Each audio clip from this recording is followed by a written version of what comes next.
Perkenalkan, nami abdi Siti Nurhijah ti kelas 11 MIPA 7 bade nerangkeun tentang wawacan.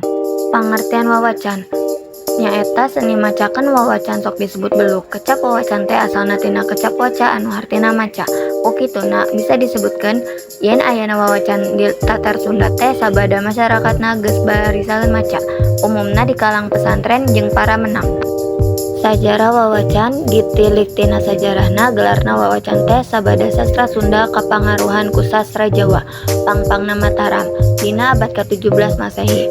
Asupna wawacan ka tatar Sunda teh bebarengan jeung asupna basa Jawa ka wewengkon Jawa Barat ku pangaruhna ka kawasan Mataram. Struktur wawacan nilik kana wangunna wawacan ngabogaan struktur saperti hiji manggala sastra atawa olofon eusina Neda Widi Katut Muji Sukurti anu nulis kanu maha. Kadua kawasa katut sholawat ka Kanjeng Rasul.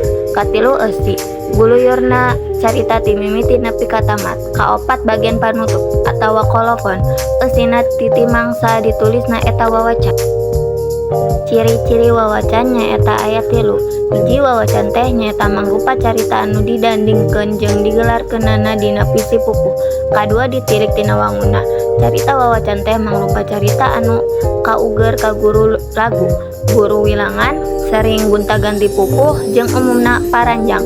Katilu, ari maca wawacan biasana sok ditembangkeun disebutna beluk. Ayana eta beluk biasana dipidangkeun lamun aya salametan, karyaan atawa aya nu ngalahirkeun jeung rea-rea deui.